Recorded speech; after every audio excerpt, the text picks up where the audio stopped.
Good morning, everyone. Welcome to SFPD's 13th Annual Financial Literacy Leadership Conference. We are excited about our attempt to use a digital platform for the first time. As many of you know, each year, our conference provides an opportunity to come together and to share new information and useful resources tailored to help you develop or fine-tune programs to elevate financial knowledge and training across the country. We are glad that you're here to join us for a discussion that relates to this year's important theme, financial strategies and economic disparities. Over the next 2 days, financial educators, advisors, experts in public policy, education, the industry, financial industry, journalism, government, and research will share the latest information and best practices with us. We thank you and our general sponsors, Wells Fargo, Bank of America, Ally Financial, and NextGen Personal Finance for your support in making this conference possible. We thank our exhibitors for their support of this event. We are grateful for the participation of our dynamic speakers, moderators, panelists, professors, college students, and we're just grateful that you're here. Your expertise and fresh perspectives in financial education are what we need to challenge us going forward. We thank our terrific board members, advisory council members, and experienced financial educators for their contributions to the success of SFEPD. Special thanks to our new managing director, Dr. Tiffany Murray, and Vice President Una Daniels Edwards for their outstanding work in organizing the conference in this virtual platform. We thank other members of the SFPD team: Jenny Lynch, Director of Communication; Susan Cowles, Student Ambassador Program Manager; Bob Kinzer, Financial Educator, for assistance with the conference as well. The SFPD team keeps our programs and partnerships running smoothly, and I'm grateful for their efforts. For the past 25 years, one of my greatest joys as an educator in this space is getting to collaborate with all of you who share a passion and commitment to teaching and promoting financial literacy and professional development in communities across the country. That is why we're excited about our workshops, which will cover a wide range of topics.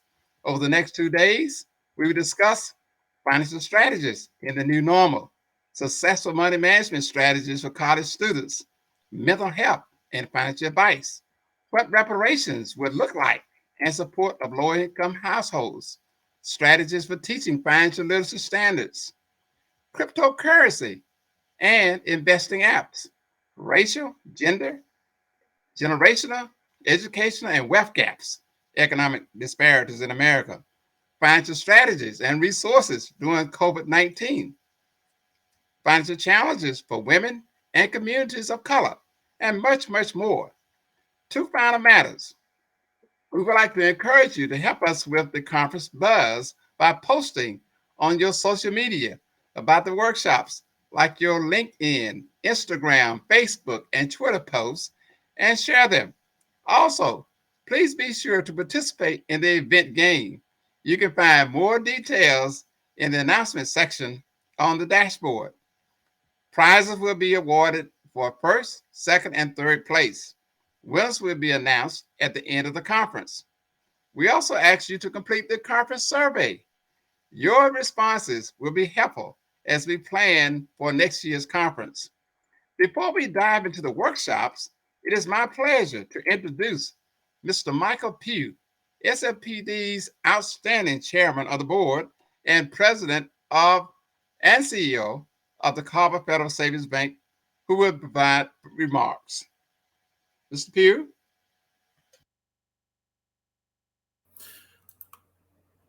Hello and welcome. As board chair, it's my honor to join each of you in the 13th Annual Financial Literacy Conference for SFE and PD. This conference represents many great things.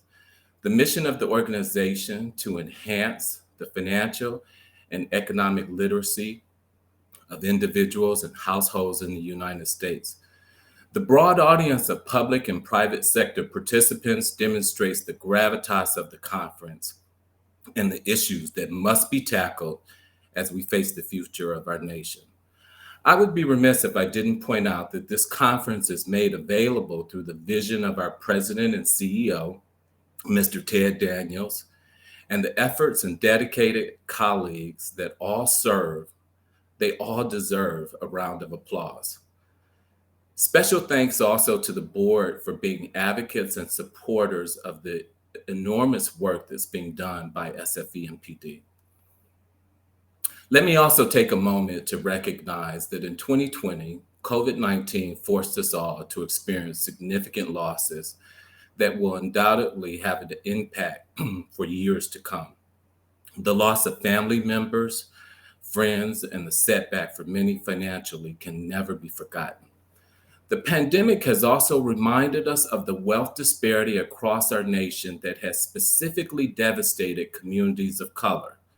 To support this point, please consider, according to CNBC, 45 million Americans don't have a credit score. This issue further demonstrates that the road to recovery will likely represent a tale of two cities, the haves and the have-nots, because credit skills remain critical for financial health. Also consider that it is estimated by Statista that approximately 41% of Black small business owners were forced to close their doors during the pandemic. Small business entrepreneurs remain critical to the financial strength of our nation. So when you consider that Black women are the second fastest growing segment of women entrepreneurs, yet lowest in income, the issue of financial skill building and resources remains evident. The primary reason for these issues include, but isn't limited to, capital and financial resources to navigate through economic downturns. The work that the Society for Financial Education and Professional Development is doing remains critical now more than ever. We all understand that closing the wealth gap starts with knowledge and resources.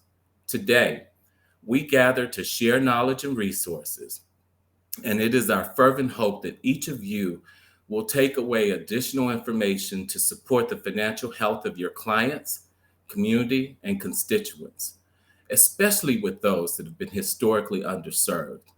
Again, we thank you for your continued support of SFE and PD, and we ask that you enjoy the conference and please share the great news about the different speaker forums along the way. And so now we'll turn it to a video from Wells Fargo, a commercial.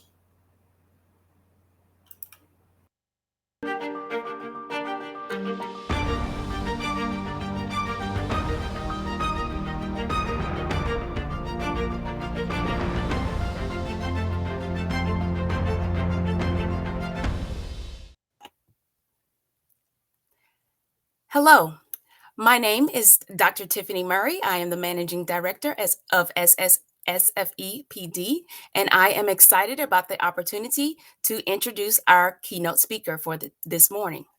Dr. Pamela C.V. Jolly is the founder and CEO of Torch Enterprises Incorporated, a strategic investment firm of 17 years committed to minority business growth and development. Torch Enterprises has assisted over 1,000 entrepreneurs, national nonprofits, trade organizations, the federal government, foundations, and financial institutions. Dr. Jolly earned her BS from Hampton University, an MBA from the University of Pennsylvania's Wharton School of Business, a Master's of Theology from Boston University, and a doctorate from the Graduate Theological Foundation, excuse me. In 2014, Dr. Jolly became a best-selling author with The Narrow Road, A Guide to Legacy Wealth. In 2020, she released The Narrow Road 2.0, The Journey to Your Wealth Your Way, furthering her culturally relevant approach to wealth as a legacy in the Black community. Dr. Jolly also serves as a senior strategist of the American College of Financial Services Center for Economic Empowerment and Equality. Without further ado, I bring to you Dr. Pamela Jolly.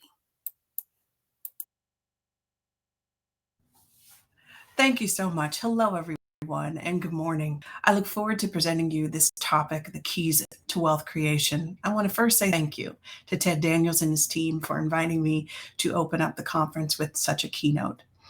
For the last 17 years, I've been focused on pursuing pathways for increased wealth creation in communities that I cared about all across the country.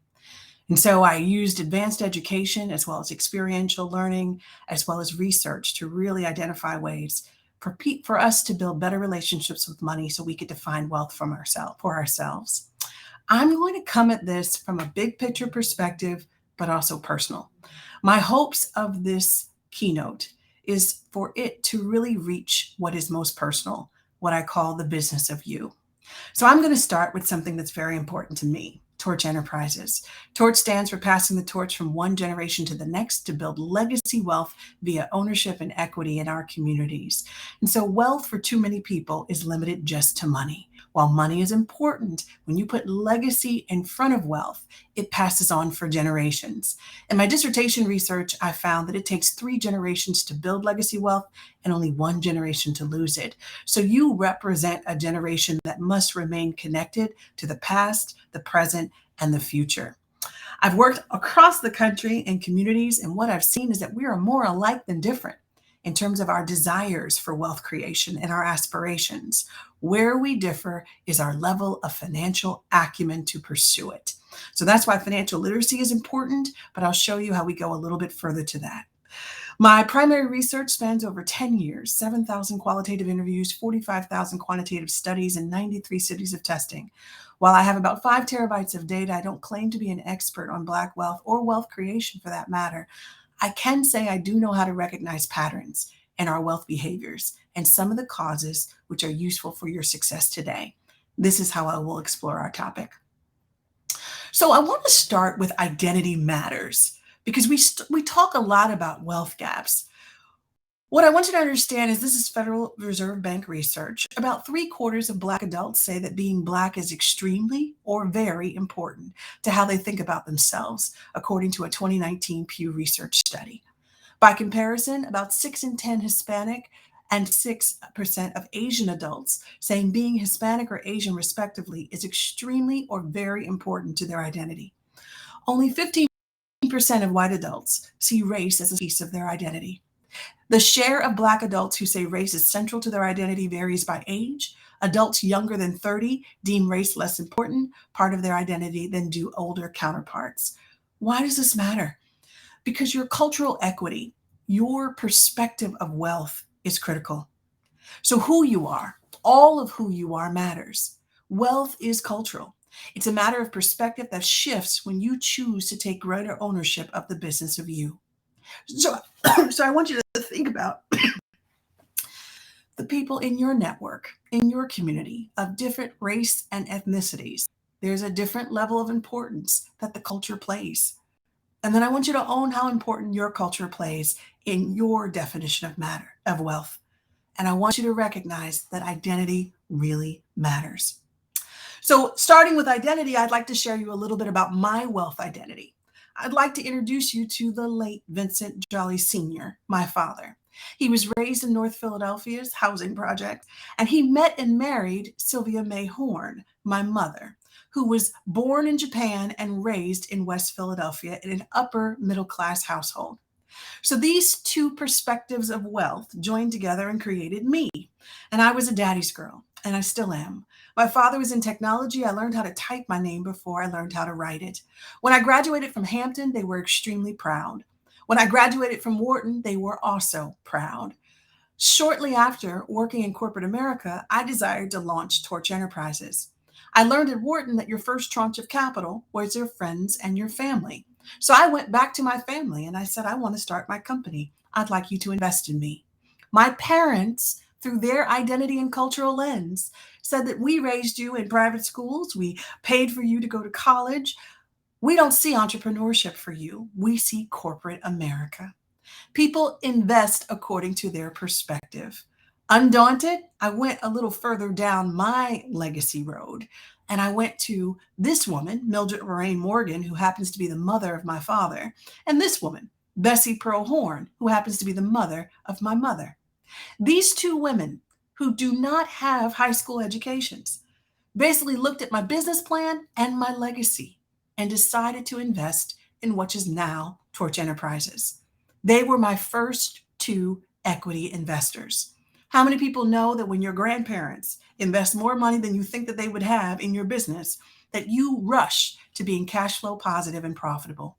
That's exactly what happened. It was the best equity investment for me to take because it forced me to get on the road to wealth as soon as possible. And it is largely why I am still an entrepreneur to this day.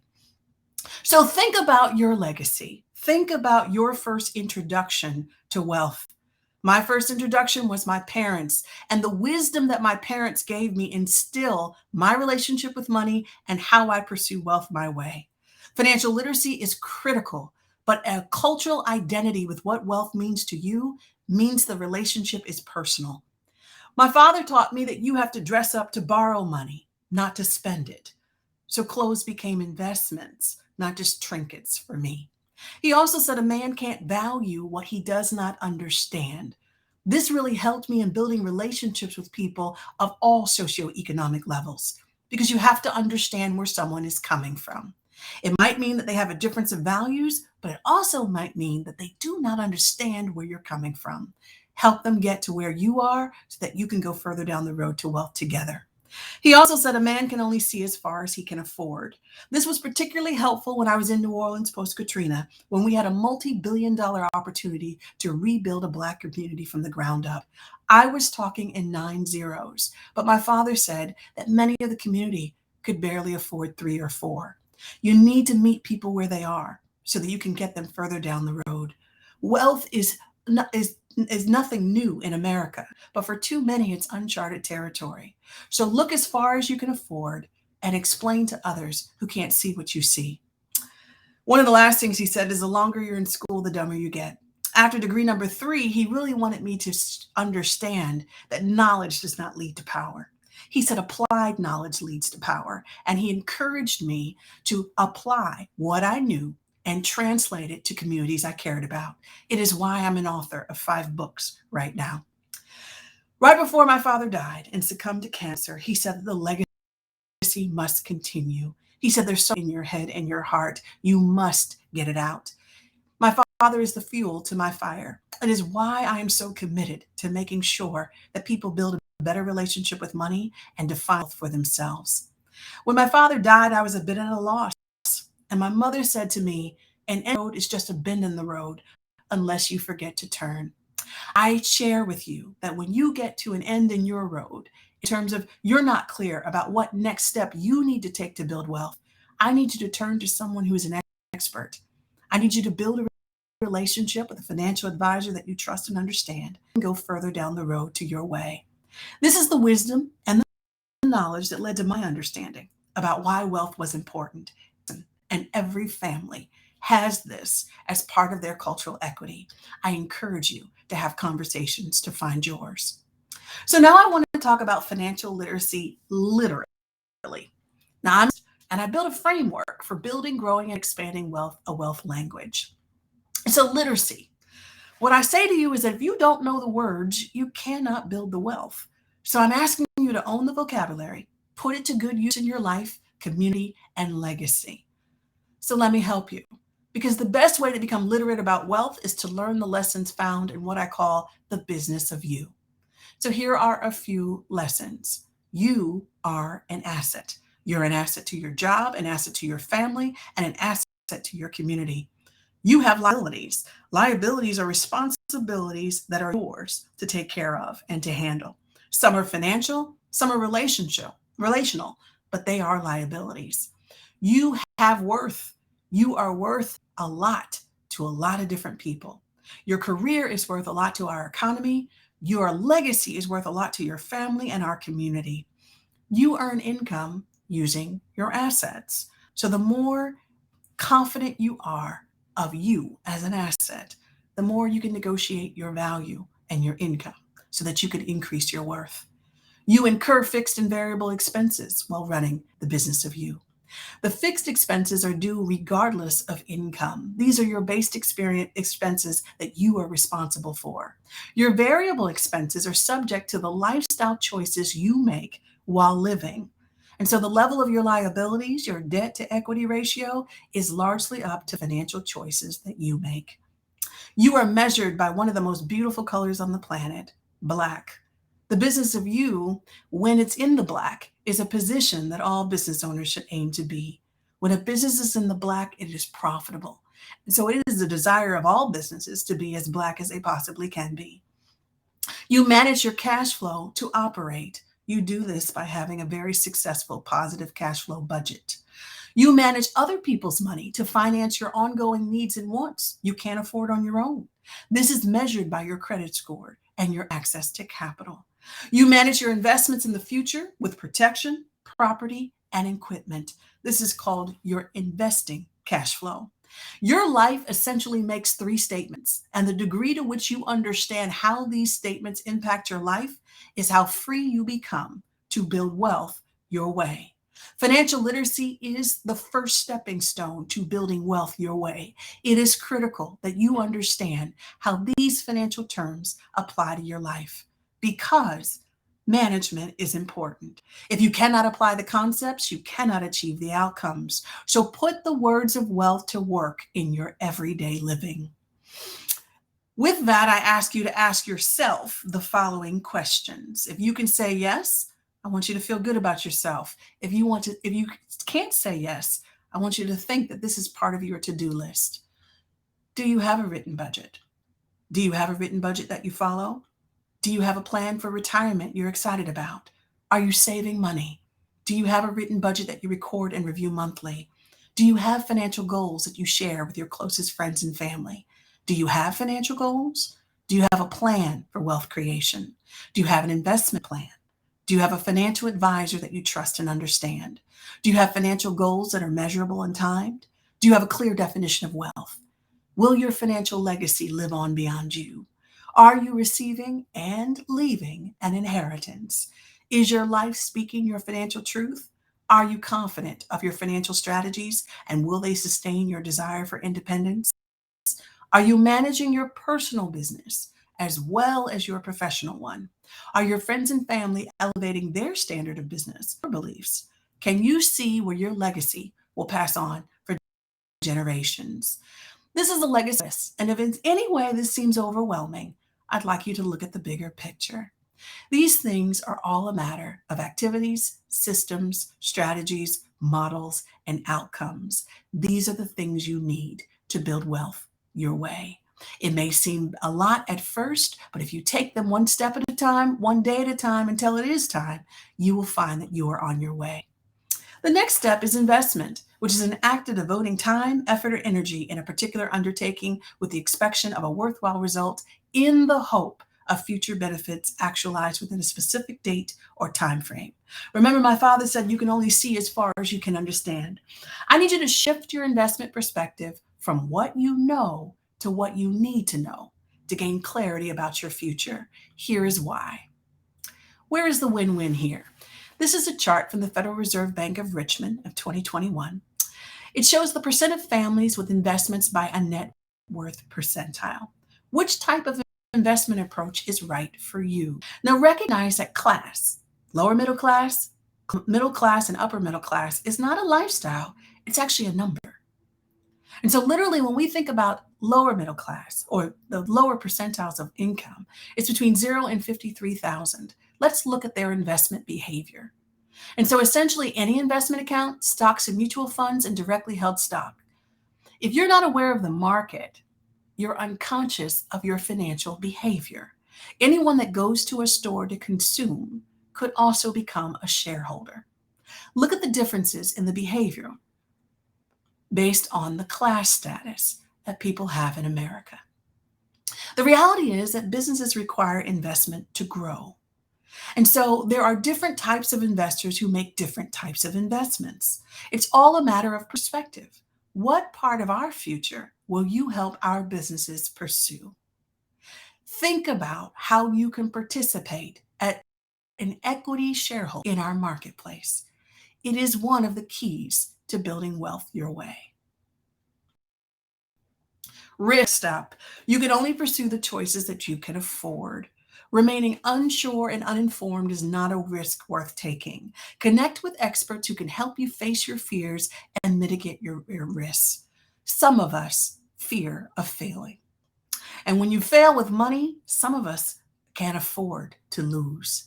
Yet there are ways to mitigate the risk with increased education, but also increased access to expertise. I encourage you to find an expert who can help you identify the best ways to take risks with what you have to pursue the lifestyle and the legacy that you desire. What does this data tell you? This data is from the Financial Reserve Bank, and this is financial disparities, asset growth by race and ethnicity since the late 1980s, from Blacks, Hispanics, others, and whites. Whites are the purple, Blacks are the blue, Hispanics are the gray, and other is the green. When you think about who participates in asset accumulation, which means that they move beyond income to accumulating assets that pay them. I believe that this chart reveals that this requires us to offering products and services for growth from a financial perspective. How do we support the building of trusted relationships between institutions who understand the role assets building better wealth outcomes for all Americans? Speak up. If you don't understand how to accumulate assets, it's time for you to ask somebody. There is a tremendous opportunity that is often happening all around us that we may not participate in if we do not know. Understand that the disparities can teach you opportunities to overcome your blind spots. And you raising your hand, your voice, helps us elevate the importance of identifying solutions that are for everyone. The last step along this road of financial literacy is acumen. I love the word financial acumen. This is the ability to make good judgment and quick decisions now that impact the present and the future. This is what is required for wealth creation. The earlier you start acumen, the better positioned you will be to build legacy wealth generations. So I want to show you about your journey. Some of you are far down the road. Some of you are just beginning your road. But listen, for the first 18 years, you were incubated in your family business, where you learned what to do and not to do about wealth. Take inventory of the lessons that you learned there. For the next 10 years, from 19 to 29, you establish a foundation of skills to create a life journey of earning income. That's 10 years to build a foundation of confidence about what you can, what you do best, and who you do it best with. You understand the market that you're operating in and the way in which you can increase your earning power. Wealth can be created in a decade, and this first decade outside of the family business incubator is essential for you to take seriously. The next 10 years from 30 to 40 is where you build a lifestyle relationship with money, where you manage cash flow and increasing financial responsibilities. That which you want, it is your freedom to pursue. But understanding cash flow, understanding credit, understanding your relationship with money and different products and vehicles of savings and investment are critical to build a lifestyle relationship with money. From 41 to 51, it's time for you to grow strategic in your pursuit of financial independence. What does independence look like for you? What must you learn? What must you do? What must you sacrifice? Where must you invest? 41 to 51 is a critical time period for a wealth builder. The next 10 years is when you expand your career to invest in a life that you will enjoy beyond retirement.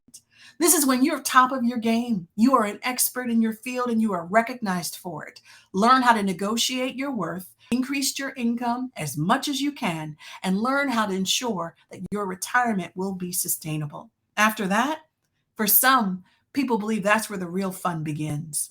That is when you have 40 plus years to draw down on the fruits of 40 years of labor while passing the torch to the next generation to begin the cycle all over again with the generations that will come behind you. This represents 4 generations of financial impact. This is your power. The keys to wealth building is understanding the bigger picture.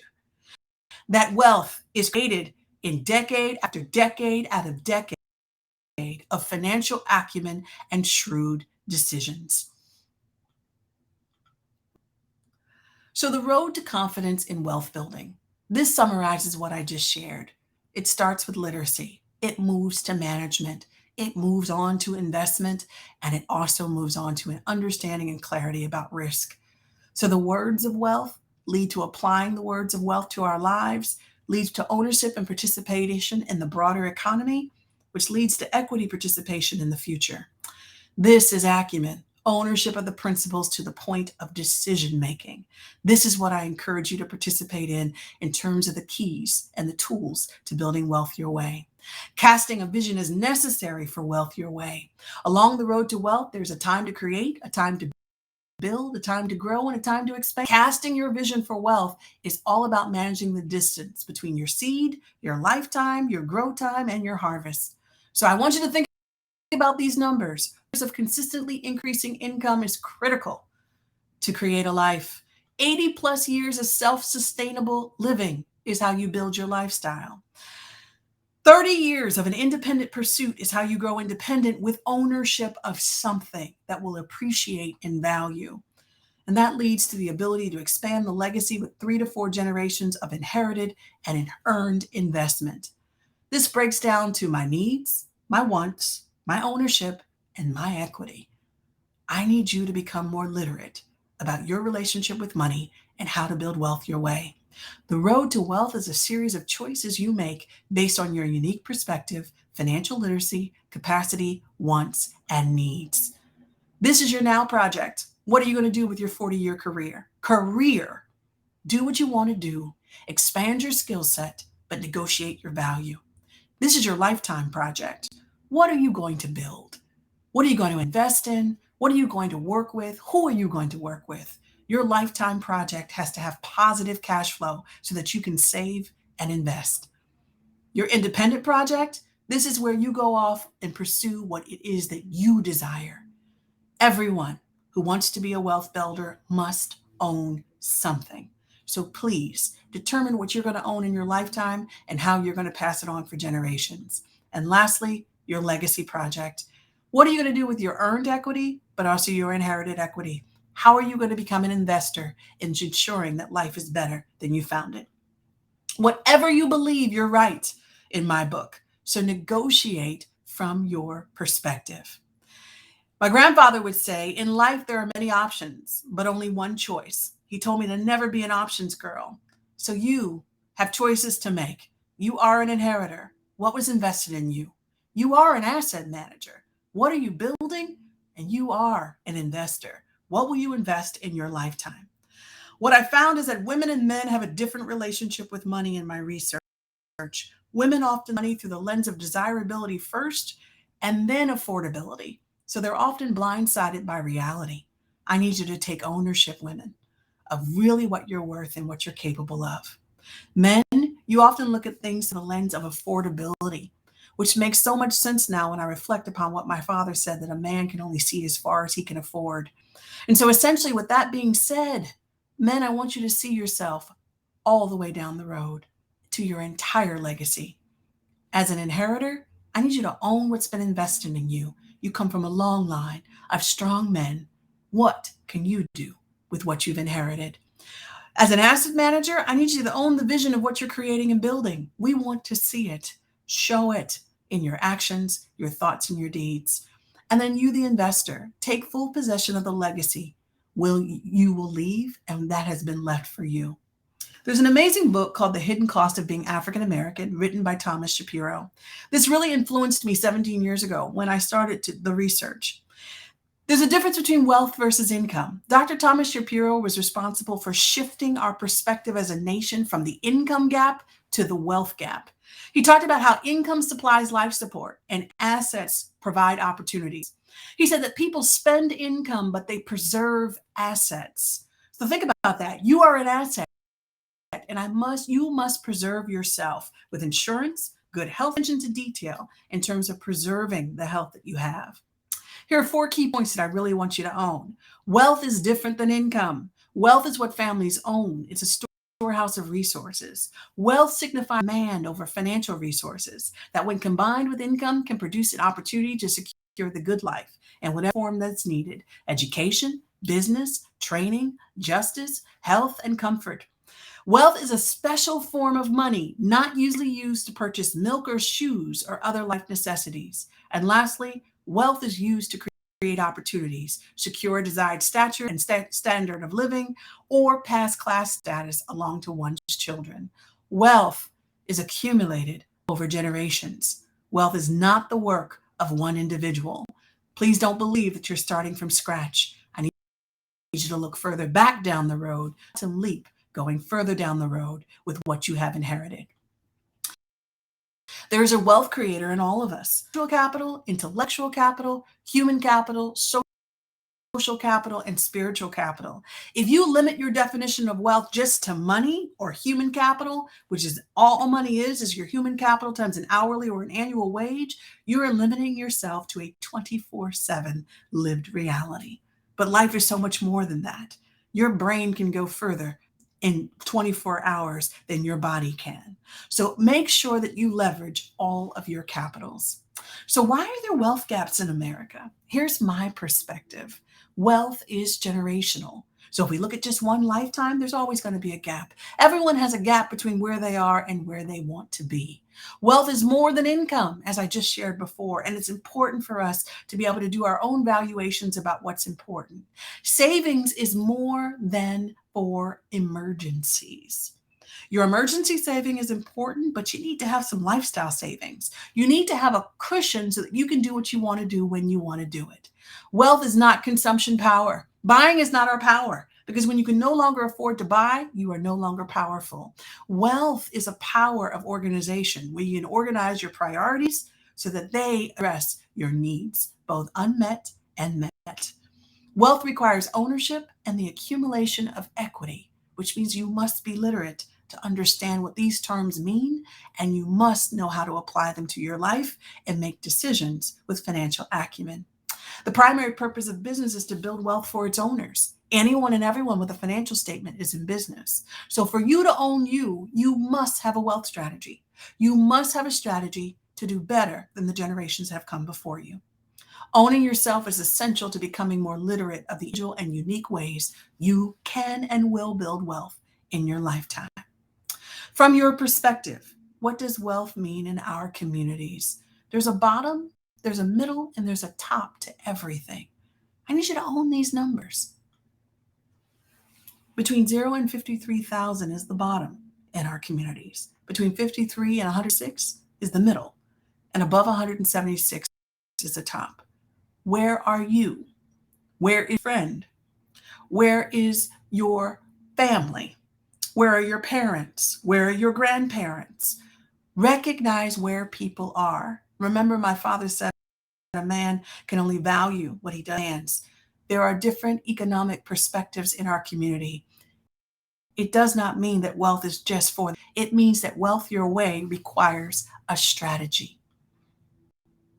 So what are you going to do with the business of you? Your life? Focus on your income and how you can save and invest and own.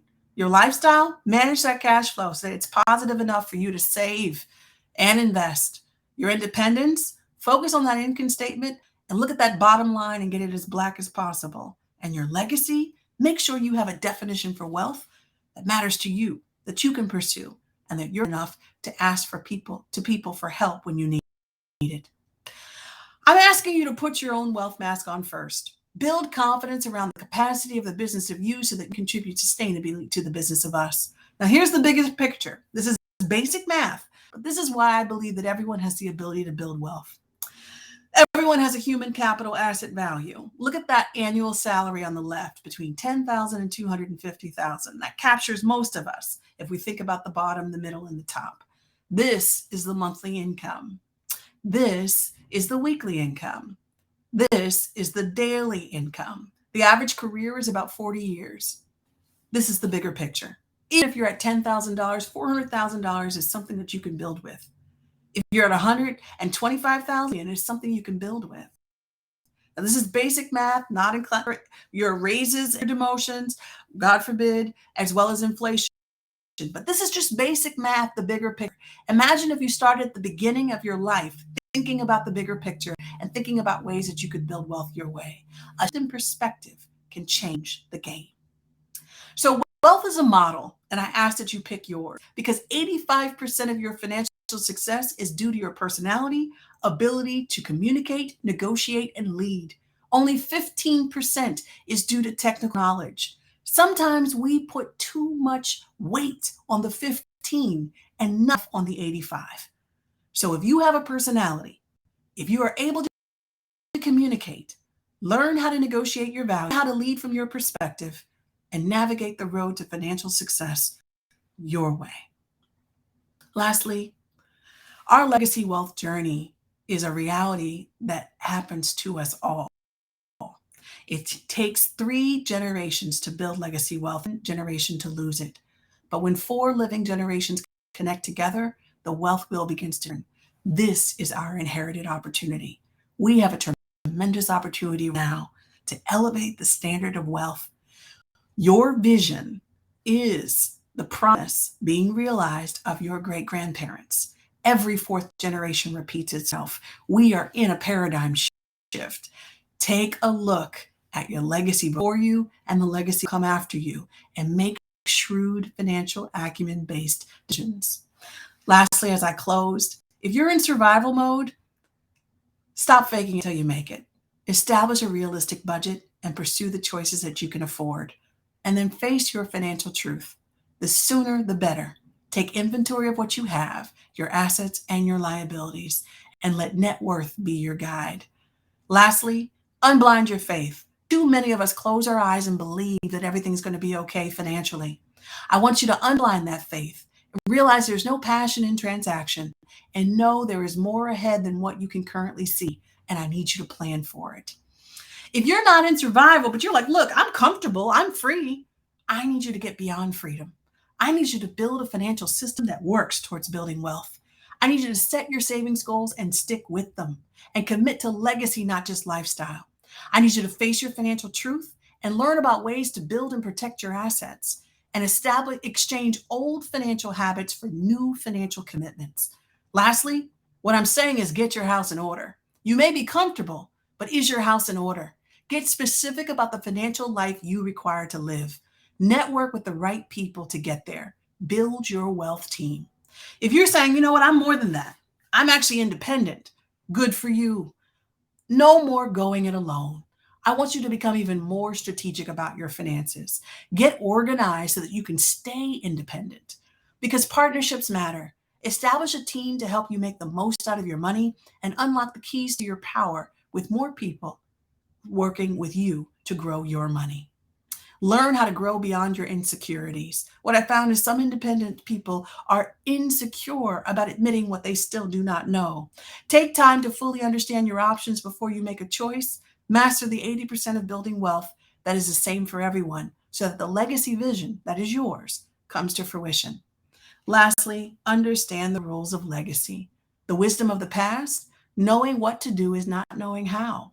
Wisdom gives us insight, not resources. Invested wisely in the ways that pass wealth on for the next generation. Knowledge of the present, knowing how is only half of the achievement gap. Applying the lessons of the past, don't repeat them. Move beyond what was done before you. Understanding is how you sharehold your future. Understanding how is the key to reaping a harvest for generation.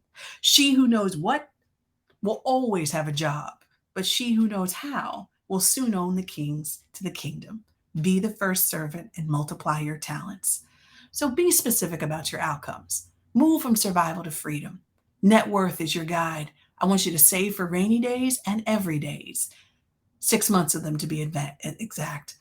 To move from freedom to independence, it's all about asset accumulation and protection. Choose legacy over lifestyle. Live a life focused on building and growing past the normal in our community. And then if you move from independence to purpose, succession and gifting, that's critical for you. I need you to be able to pass the torch while it's still lit and to be able to provide for opportunities for those that are coming behind you that may remind you of you. Plan not to leave this world the way you found it. So prayerfully, this keynote has helped you and you're not waiting anymore to build wealth. You have a budget for time spent, or at least you'll build one. Once you do that, you are literate in my book. You have financial goals that you believe in. That's when you have a system of financial management. You're growing and confident of it. That's when you're organized around specific goals and you're investing with assistance. That's when you've aligned yourself with experts. Your narrow road system works for you if you've narrowed your choices to moving with acumen and making the choice of wealth your way. In my research, I've come to realize a few things. Seeing is believing. Everyone in their own way needs their own culturally relevant personalized proof. Belief drives action. That inner knowing leads your feet to move even when your heart's not ready. Doing makes your difference. Mission requires momentum to keep the fires of progress burning. And the power of life and death is in your tongue. Yet often the truest words are first expressed internally. What is your heart saying to you? Lastly, promises are worth waiting, and the time of their arrival is often set by a clock you do not own, but it knew you before you were formed in your mother's womb. I pray that this was helpful for you. I pray that you understand that wealth is a journey of financial decisions that build, grow, and expand over lifetimes, but your lifetime is what will keep the wheel turning. So I need you to learn what you need to learn, apply it in a way that matters to you. And the keys to wealth are not uncharted territory for you when you open your mouth, your eyes, and your heart to admitting what you do know, admitting what you don't know, and admitting how far down the road to wealth you desire to go. God bless you.